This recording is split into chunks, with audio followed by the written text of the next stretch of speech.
Ça, tu pourrais lire la phrase qui est écrite là ou pas ? Alors, macho, gros con pitoyable dont on a dit depuis 30 ans à peu près tout le mal possible, mais aussi mal pudique à l'ancienne, qui respectait sa mère, protégeait sa femme et se sentait responsable de ses enfants. Soit le contraire de la demi-fiotte actuelle, si fragile et toujours à sa propre écoute, dont les femmes avouent avoir de plus en plus de mal à se satisfaire. Voilà, c'est une citation d'un de mes bouquins, et ça donne la définition positive du macho, car il y a toujours, dans le monde qui est par définition ambivalent, de la définition positive et négative de chaque chose. Voilà. Donc quand je réhabilite le macho pour cette raison-là.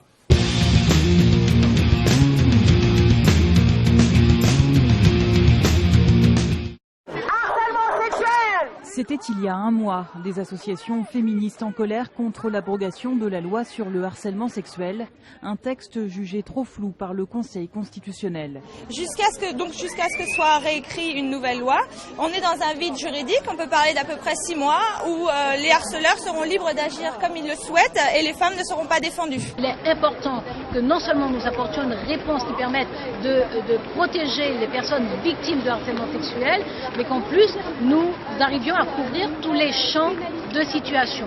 Dans ce texte que nous nous sommes procuré figurent 2 formes de harcèlement sexuel.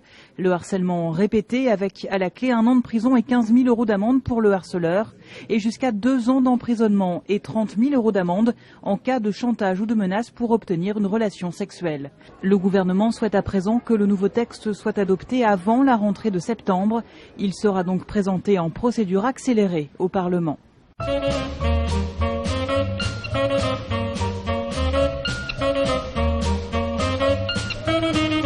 Oui, alors là, la loi sur le harcèlement sexuel, c'est typiquement ce qu'on appelle les mesures de gauche sociétale, c'est-à-dire que la gauche a renoncé au social, a abandonné la classe ouvrière, s'est ralliée au mondialisme et donc accompagne de façon faux cul mais systématiquement depuis 1983 toutes les mesures antisociales qui produisent ces inégalités de plus en plus accrues et a besoin de temps en temps de donner le change. Et on a ce glissement de la gauche sociale à la gauche sociétale. Donc c'est toujours droit des homosexuels, droit des femmes. Attention, droit des femmes. Ces gens-là ont rétabli le travail de nuit des femmes. Mais par contre, c'est des petits trucs sur notamment le harcèlement sexuel. Voilà. Donc là, c'est la priorité du gouvernement et qui consiste toujours systématiquement à remplacer la lutte des classes qui existe et qui est effective et aggravée aujourd'hui par la lutte des sexes. On faisait effectivement des hommes, des prédateurs, toujours désigner du doigt l'homme, l'homme comme prédateur, surtout alors que c'est souvent un ouvrier lui-même mis au chômage, d'ailleurs pas par des femmes, mais par l'oligarchie, et de faire de la femme une victime, c'est-à-dire l'idiote utile du système, qui pense effectivement qu'elle se combat pour le progressisme en cautionnant ses bêtises. Et surtout, je vais le dire en dernière instance, il y a réellement du harcèlement sexuel, ça existe. Et le seul remède au harcèlement sexuel, c'est le plein emploi. C'est assez facile à démontrer. Dans une période de précarisation de l'emploi, on a très peur de perdre son travail. Et le petit chef le sait. Et quand il vous met la main au cul, ce qui fait que vous, femmes, ne pouvez pas lui mettre une gifle, c'est que si vous perdez votre emploi, parce qu'il vous persécutera, il vous chassera, vous ne retrouverez pas de travail. En période de plein emploi, aucun petit chef peut se permettre de mettre la main au cul d'une subalterne, ni d'abuser de la promotion canapé. Donc, comme une fois de plus, on revient à Rousseau, la question morale se règle par la question sociale. Si on veut éviter le harcèlement sexuel, il faut se rapprocher du plein emploi. Et ce qui produit une augmentation sans doute sensible du harcèlement sexuel sur le lieu de travail, c'est la précarisation de l'emploi, le chômage de masse, et le fait qu'aujourd'hui que le travailleur est systématiquement un travailleur précaire, et on voit que l'Europe et les mondialistes vont bientôt faire sauter en France le statut du CDI pour généraliser le CDD. C'est regrettable pour François Hollande, mais la nécessité d'une libéralisation du marché du travail est le résultat direct d'une appartenance de la France à la zone euro. Aussi ne peut-on avoir l'une sans avoir l'autre. Vous dites non seulement François Hollande ne va pas tenir ses promesses électorales, mais en plus, c'est lui qui va devoir flexibiliser le marché du travail. C'est lui qui doit remettre en cause ce que vous appelez the famous CDI, le fameux CDI, contrat à durée indéterminée. Qui que soit le prochain président de la République française, c'est un travail qu'il va devoir faire, parce que tout simplement la pression des pairs dans la zone euro, la pression des pairs, c'est-à-dire de l'Italie, de l'Allemagne, de tous les autres pays, quand vous regardez bien, l'Allemagne, au milieu des années 2000, a fait ce genre de réformes. L'Italie et l'Espagne sont obligés de les faire aujourd'hui, la Grèce aussi. En quoi la France pourrait-elle s'en dispenser ? Et ça sera une des choses que sera obligé de faire Hollande à son corps défendant, et que effectivement, le remède au harcèlement sexuel, c'est le plein emploi, et là on est face à ce mensonge total, et l'absurdité de cette loi, cette stupidité, cette désignation de l'homme, effectivement, et surtout cette destruction à travers l'homme de la virilité, et aussi de la virilité intellectuelle. Car il faut avoir une certaine virilité intellectuelle pour sortir cet argumentaire, cette concaténation, cet enchaînement intelligent de concepts qui veut bien dire la question morale se règle par la question sociale, le vrai remède au harcèlement sexuel, c'est le plein emploi. Je viens de vous faire la démonstration. Vous voyez, la féminisation, l'hystérisation, dont Caroline Fourest est une des démonstrations, la mise au banc et au rencard d'intelligence supérieure comme la mienne, fondée sur une virilité morale et physique authentique, et d'empêcher ce genre de raisonnement qui raccorde la question morale à la question sociale. Vous voyez, voilà, pour la domination, l'oligarchie, et la droite et l'extrême droite telle que je la désigne moi. Hein, voilà. On va clore sur ce sujet. On commence avec ce drame à Colobrières, dans le Var. Un couple est en garde à vue après le meurtre de 2 femmes gendarmes cette nuit. Ces 2 femmes étaient intervenues au domicile d'une personne soupçonnée de vol. La personne qui leur a tiré dessus était, selon les premiers éléments de l'enquête, alcoolisée.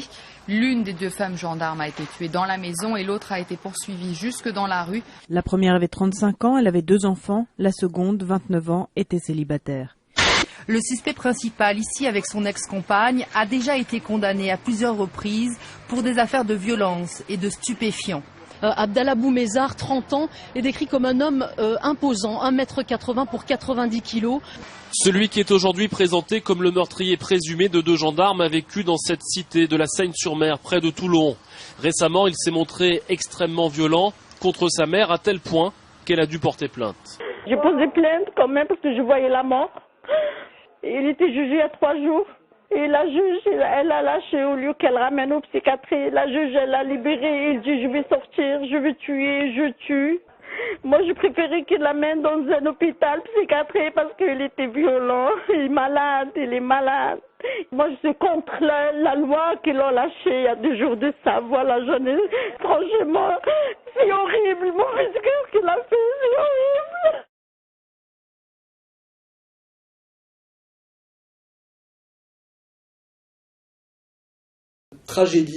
Tragédie. Il y a plusieurs aspects. Il y a déjà le fait qu'il y a une délinquance d'origine immigrée ultra-violente aujourd'hui que nous n'arrivons plus ni à cacher ni à canaliser. Et que moi, contrairement à Marine Le Pen, je n'amalgame pas avec l'islam. Au contraire. Je dis que quand les gens issus de l'immigration sont de pieux musulmans, leur système de valeurs les tient éloignés de la délinquance dans lesquelles les attire la dialectique de l'excuse permanente des éducateurs trotskistes et les mirages de la société à l'américaine, mammonique, communautaire, de bande. Vous voyez, ça, les 2 pièges pour un jeune issu de l'immigration, c'est à l'inverse de l'islam et des valeurs, ce que j'appelle moi le monde des valeurs, c'est l'excuse tiers-mondiste, manipulée par un trotskiste, et la fascination pour le gain immédiat, violent, par le non-respect des valeurs, qui amène aux bandes ethniques américaines, etc., dont tout le système a fait la promotion à travers les groupes de rap minables, les Joe Star, etc., à travers effectivement toutes ces dialectiques de l'excuse. Il est immigré, donc délinquant, comme s'il y avait un lien racial, je dirais, qui a été validé par toute la gauche. Donc c'est la première remarque. On est dans une période aujourd'hui où il est très difficile de cacher une catastrophe qui est la conséquence du regroupement familial, de l'idéologie du métissage, de la destruction d'un peuple, de sa cohérence morale et même ethnique, par une idéologie de la haine de soi, car là, la haine de soi nous est vendue en permanence par la France, peuple raciste, peuple colon, peuple collabo, etc. Nous payons aujourd'hui les prix de tout ce travail de destruction dont il faut désigner les coupables, ce que je fais d'ailleurs assez clairement. Voilà. Nous avons de la violence ethnique en France, très grave, et là nous avons à un moment donné donc un type, il suffit de mettre son nom, son CV, d'ailleurs sa mère le désigne comme une ordure, la mère qui elle est encore dans l'islam, dans les valeurs traditionnelles, et qui venait de sortir de prison et qui aurait dû y retourner, et là on envoie pour l'arrêter, démagogie féministe intégrale, et pareil, négation de toutes les valeurs de ce qu'on appelle les valeurs naturelles, d'une certaine manière. Ça, j'emprunte ce terme au catholicisme, pas au rousseauisme. C'est-à-dire qu'un homme n'est pas une femme.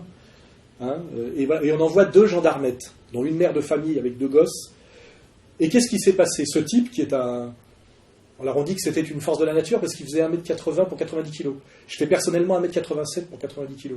Donc moi, il aurait fallu m'envoyer 3 gendarmettes si j'étais un délinquant. Voilà. Et qu'est-ce qui s'est passé? On lui a envoyé 2 petites gendarmettes, 2 petites bonnes femmes, 20 et quelques années, 30 ans, de mère de famille de 2 gosses, portant l'uniforme qui incarne, je dirais, l'autorité du père. C'est déjà des confusions, des inversions de valeurs qui, au niveau symbolique, sont très violentes pour un homme, je dirais, issu de sociétés patriarcales et traditionnelles.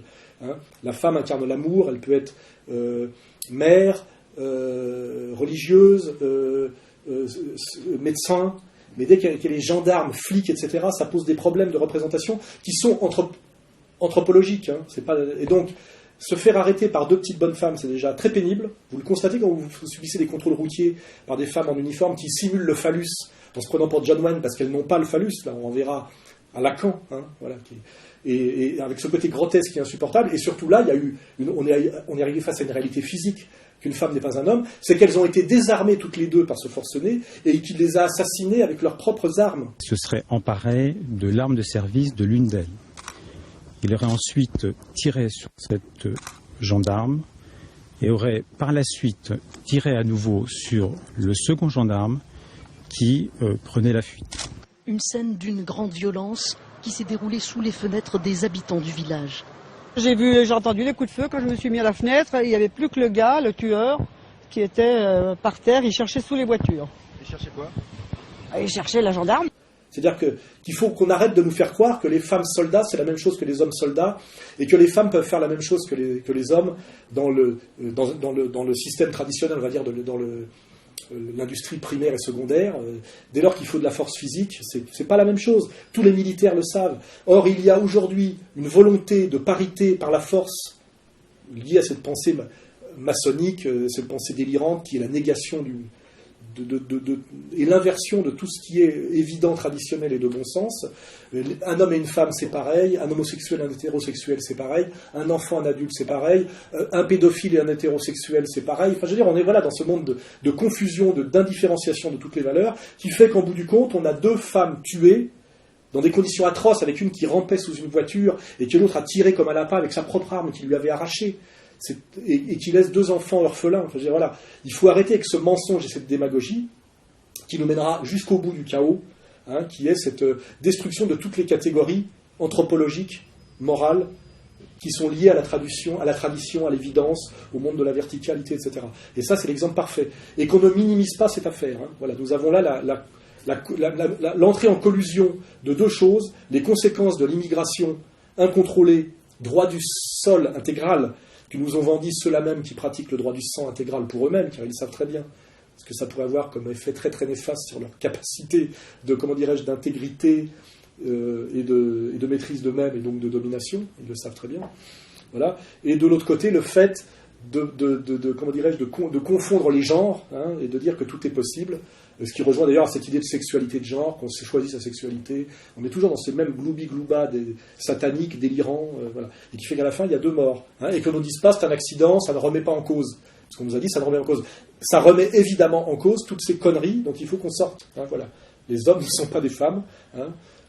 L'homosexualité n'est pas une sexualité normale. Voilà. Elle est une sexualité, selon l'ordre de la nature, dysfonctionnelle, puisque le but de la sexualité, c'est la reproduction. Et donc elle est culturelle, elle est culturelle, mais elle est anormale du point de vue que la norme, c'est le naturel. Voilà. Donc tout ça, il faut quand même arriver non seulement à le dire, à avoir encore le courage de le dire, mais à le transmettre. On ne peut pas faire fonctionner une société humaine sur des absurdités permanentes, qui au début sont des stupidités mondaines, mais qui quand elles prennent le pouvoir deviennent des aberrations sociales mortifères. On n'est plus dans les conneries de dîner mondain, de lesbiennes chic, et d'homo mondains, etc., que j'ai subi dans les années 90, on est maintenant dans une dictature politique de ces valeurs-là qui amène à des catastrophes sociales et mortelles. Voilà, c'est clair. Voilà.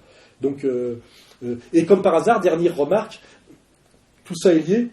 François Hollande, pour bien montrer que le changement c'est maintenant, alors que c'est toujours du baratin, de l'habillage sociétal, dans une logique de destruction des valeurs. On a baratin social, maquillage sociétal, et toujours dans de la destruction de valeurs, c'est jamais positif, qui nomme à la tête de sa sécurité une femme. Pour assurer à chaque minute la protection de François Hollande, le GSPR compte depuis ce matin 20 gendarmes et 40 policiers. Des gendarmes du GIGN habitués à protéger des hautes personnalités, diplomates ou militaires dans des zones de conflit comme l'Irak ou la Libye. Les super gendarmes seront placés sous l'autorité d'un lieutenant-colonel. Quant au GSPR lui-même, il sera dirigé par une femme, la commissaire Sophie Hatt, qui a déjà assuré la protection d'un autre socialiste, Lionel Jospin, lorsqu'il était Premier ministre. C'est-à-dire évidemment qu'une femme, effectivement, peut s'occuper de sécurité, de la même manière qu'un homme. C'est évidemment faux, et surtout ça nous vend des valeurs sur lesquelles il faut qu'on réfléchisse. C'est faux, c'est malsain, et c'est dangereux, et ça amènera, ce que j'appelle toutes ces symboliques de mort, amèneront à la mort réelle, c'est-à-dire à l'effondrement total de notre civilisation, de notre société, dans un chaos de sang. Voilà, il faut bien et on n'en est pas très loin. Un député néo-nazi a agressé 2 élus lors d'un débat en direct à la télévision. Il a ensuite pris la fuite. Claude Sampère. Un débat politique sur une chaîne de télévision grecque. Le ton monte très vite. En bas à gauche de l'écran, le porte-parole du parti d'extrême droite Aube Dorée. Face à lui, en haut à gauche, en blanc, une députée communiste et en rose, une députée de gauche radicale. Celle-ci évoque des poursuites lancées par la justice contre ce dirigeant d'extrême droite à la suite d'un vol à main armée. L'activiste néo-nazi est à bout. Il explose. Il lance un verre d'eau et insulte la députée radicale. Il se tourne ensuite vers la députée communiste et il la frappe violemment. 2 gifles et un coup de poing. Le programme est interrompu immédiatement. L'homme quitte précipitamment les studios, il est en fuite à l'heure actuelle. Le parquet a ordonné son arrestation. Vas-y mon loup, fais-moi mal, Johnny, Johnny, Johnny, envoie-moi au ciel, fais-moi mal, Johnny, Johnny, Johnny. Oui, alors c'est pareil, dans un premier temps, c'est très... Il y a un côté gênant, dégoûtant de voir un homme frapper une femme. Mais après, ça va me permettre de rebondir sur quelque chose qui est de la violence directe et de la violence indirecte. Aujourd'hui, nous sommes dans un monde bourgeois, nous sommes dans ce monde dont Nietzsche a parlé, où des prêtres faibles ont triomphé par du baratin et de la dialectique, finalement, du monde des forts, c'est-à-dire le Jérusalem contre Athènes, Jérusalem contre Rome. Nous sommes dans ce monde-là, et nous sommes donc dans ce monde de la dictature qui n'a même plus conscience d'elle-même, de la violence indirecte contre la violence directe. Cette violence indirecte étant par essence même la violence de la bourgeoisie. Et si on employait une métaphore, la violence d'un Bernard-Henri Lévy par rapport à celle d'un Kadhafi. Qui de Kadhafi et de Bernard-Henri Lévy est le plus sanguinaire? Kadhafi a fait du bien à son peuple, il a amené une certaine prospérité sociale, il a fait l'égalité homme-femme, il a donné de la dignité à des travailleurs africains, il leur a donné le plein emploi.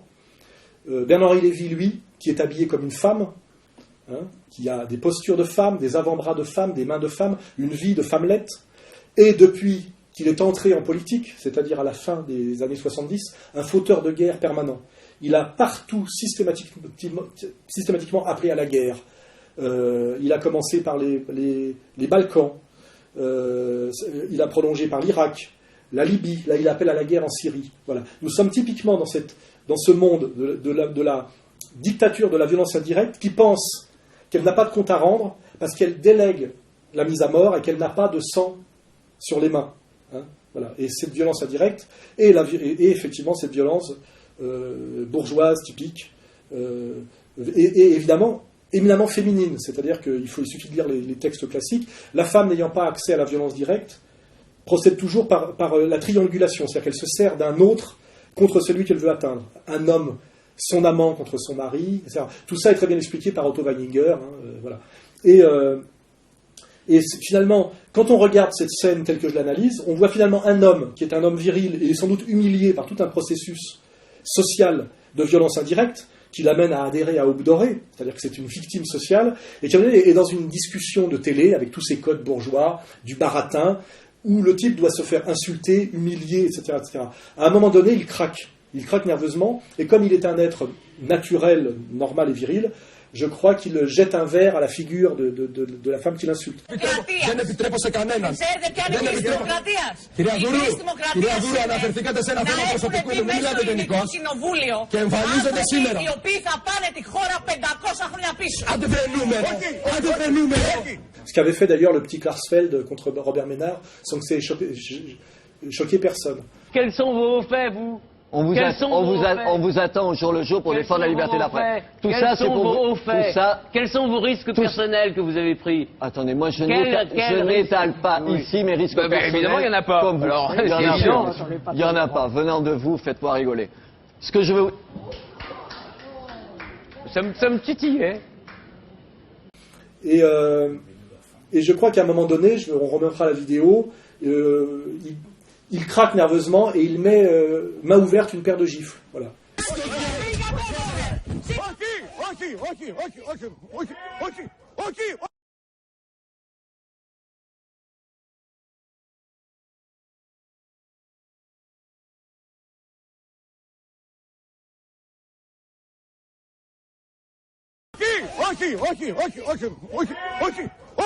C'est-à-dire qu'il redevient un homme finalement qui se laisse aller à la violence directe et qui n'arrive pas à se maintenir dans la violence menteuse, de la violence indirecte, par l'insulte, ce que je subis moi en permanence, insulte, on reviendra, menaces de mort qui me sont envoyées anonymement, régulièrement, persécution mesquine, m'envoyer au tribunal alors que c'est moi qui demande justice, cette violence indirecte, triangulaire, mesquine, satanique, qui dévolue naturellement aux femmes, c'est-à-dire aux êtres physiquement faibles, et effectivement aux êtres qui ont décidé de régner non pas par la virilité de l'hoplite ou du romain, mais par la manipulation, par le mensonge, le diviser pour régner, l'usure aussi, la soumission économique. On voit tout ça, on voit tout ce monde qu'on appelle le monde capitaliste, qui est évidemment à vocation à amener au pinacle en dernière instance les femmes, la communauté organisée dont on n'a pas le droit de parler, etc., etc. C'est-à-dire que tout ce qui s'oppose à la virilité. Voilà. Et donc, analysé comme ça, on voit finalement un homme humilié et finalement qui est un loser et qui, à un moment donné, sombre dans la violence directe, tellement la violence indirecte qu'il subit lui est insupportable, et c'est une violence indirecte de coalisés. Ils sont tous contre lui. Voilà. Donc, est-ce que c'est si horrible que ça? C'est une défaite, puisqu'effectivement... selon les codes qui lui sont imposés, il est vaincu. Et moi, je vois que dans les provocations que je subis, on m'a toujours poussé à la colère, au pétage de plomb et à la violence directe. Dieudonné l'a subi récemment quand on l'a expulsé par la force publique d'un théâtre. Les gars, s'il vous plaît, calmement. De la femme qui nous a accueillis. Les gars, où on quitte les lieux, calmement. Allez, les gars! Non, calmement. Il n'y a pas de guerre, c'est chez moi. Je vous accueille gentiment. Gentiment, je vous accueille. Calmement. Je crois que la meilleure façon de calmer tout le monde, c'est simplement qu'il restera une demi-heure et demie. Ce serait que je puisse terminer ce que j'ai à faire. Ça serait la version la plus soft. Non, mais qu'est-ce que...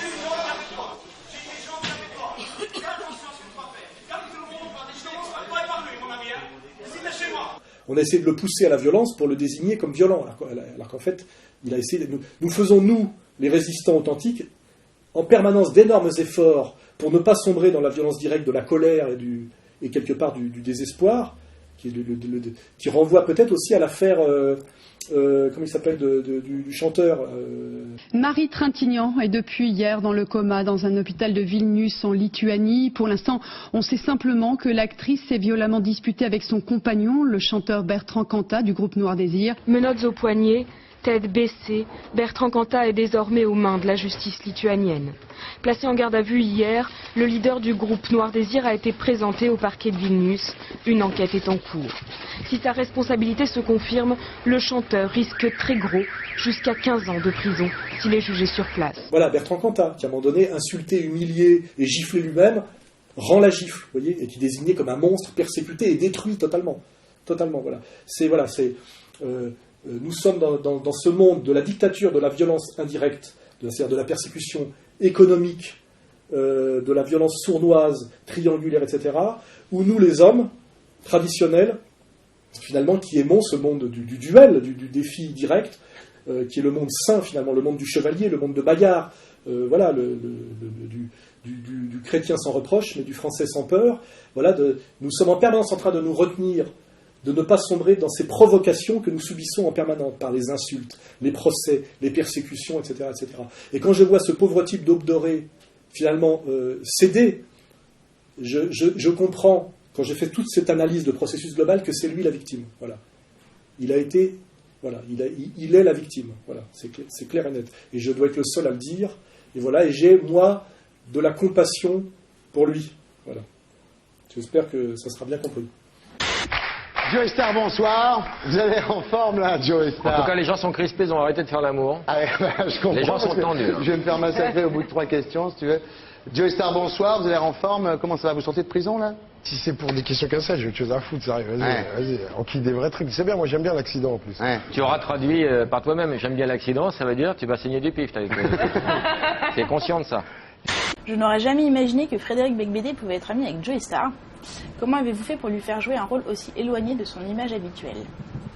J'aime la discrétion de cette question. Je pense que le but est de pas... Le but est de ne pas révéler tout ce qui se passe. Peut-être que c'est ça la véritable image de Joey. On va découvrir le vrai Joe Star. C'est ça, peut-être. Okay. Exactement. Et rien que pour ça, ça vaut le coup d'aller voir le film.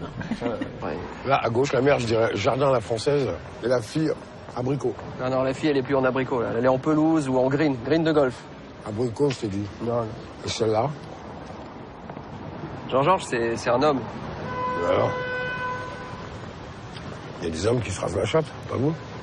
Didier Morville a 44 ans. S'est lancé dans le cinéma déjà depuis quelques années. Après le bal des actrices, Police, Frédéric Becbédé lui a fait endosser un rôle original d'un pote très complice. Donc il a commencé à me faire le pitch, ce que je trouvais assez drôle, et pourquoi pas quoi. J'avais des velléités de toute façon de faire des trucs un peu légers, que ce soit des comédies romantiques ou autres. Enfin, moi j'ai envie de faire des choses qui me font sortir de mon ordinaire et ainsi de suite quoi. Donc Assassin. Non. Pourquoi? C'est de la merde. Ah, c'est de la merde. Ouais. Arrête, j'ai acheté tout personnellement, je trouve que c'est de la merde. Ouais. Ministère Hammer qui se reforme d'ailleurs, t'es au courant? J'en ai rien à foutre. Ah, t'en as rien à foutre? Tu sais qu'ils sont en train de refaire Tassis, Tommy... J'en ai la chatte qui se l'intéresse. Et ça s'est bien passé sur le tournage? Je sais pas si vous avez des petites anecdotes. Ou... De temps en temps, quand je devais lui demander de refaire une prise, la peur m'en empêchait. Et c'est compliqué quand on est lâche physiquement de diriger un acteur comme Joe Star. C'est le problème.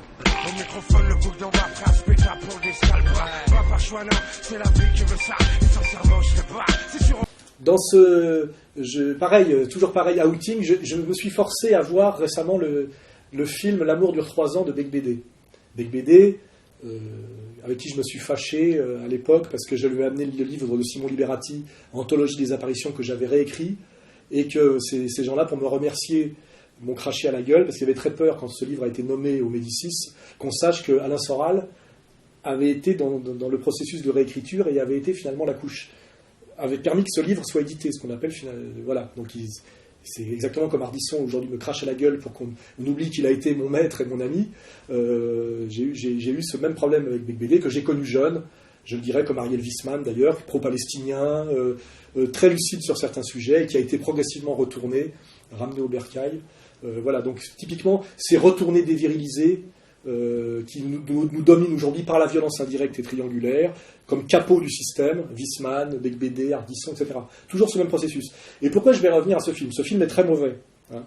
C'est un film de bobo des années 90, insupportablement narcissique, faiblard, qui d'ailleurs fait du tort à Gaspard Proust, qui est un très bon comique, mais qui, comme là, ne dit pas ses propres mots, mais les mots de Becbédé.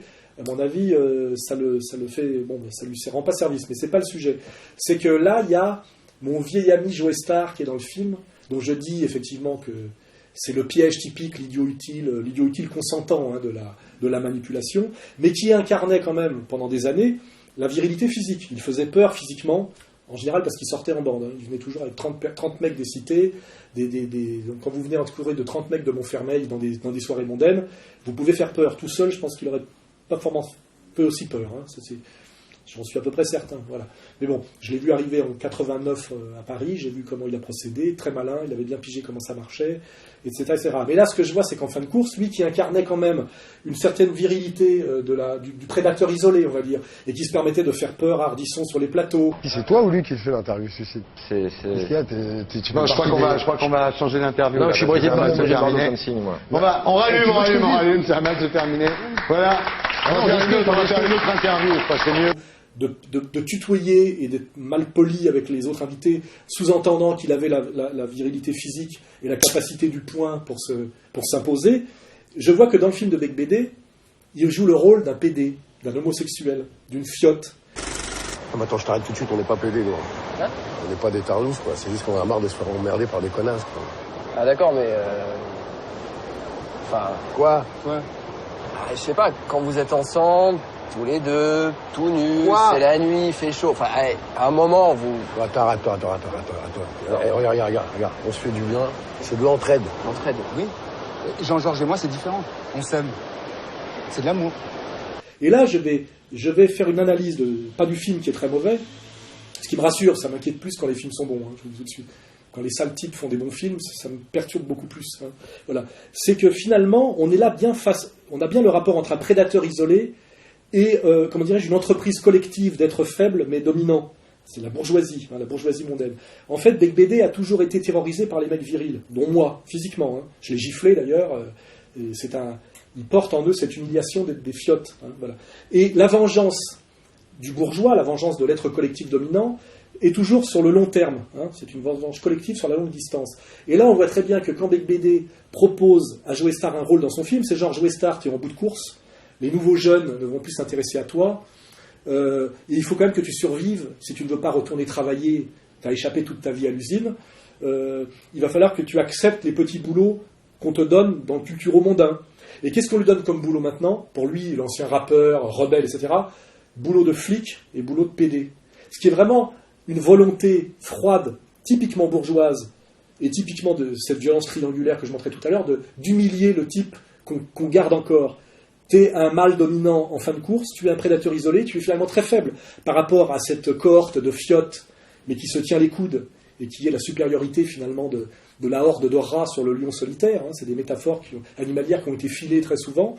Et donc on te file un boulot, mais ce boulot, ça sera un boulot d'enculé. Voilà, tu vois. T'es dans mon film, mais tu fais la fiotte. Comme ça, je me venge de la peur physique que j'ai ressentie face à toi avec une humiliation, et je rétablis bien la hiérarchie. La hiérarchie, justement, dans ce monde dévoyé, où le romain, le grec, l'hoplite n'a plus le pouvoir, mais où ce monde où règnent les fiotasses. Hein. Voilà. Et donc, c'est ça que j'ai vu, moi, dans le film. C'est ce pauvre Joe Star, en fin de course, entièrement maquillé, avec la gueule détruite, sans doute par des prises continues de substances illicites pendant des années, parce qu'il est entièrement maquillé. Il a vraiment une gueule qui fait pitié. En fait, il s'est passé un truc. Une espèce de déclic. Enfin, je peux pas l'expliquer. Je crois que ça doit être ça, l'amour.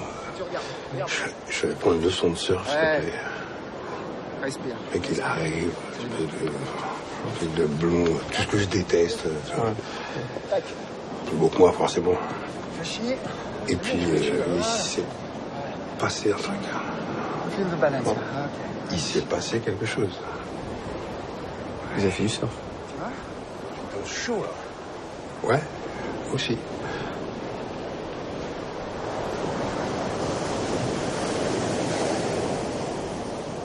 Il joue le rôle d'un mec qui se fait enculer par un surfeur et qui devient PD et qui se marie, c'est-à-dire mariage homosexuel.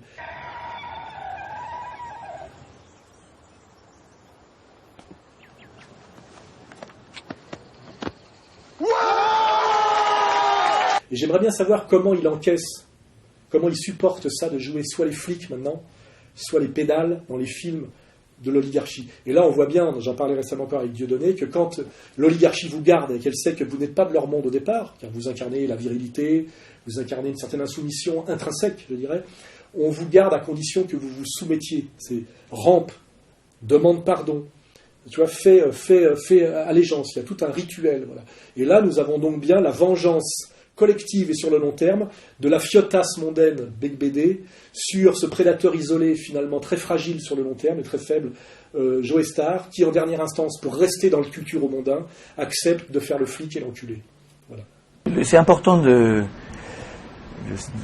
révéler la vérité sur les gens dans le film.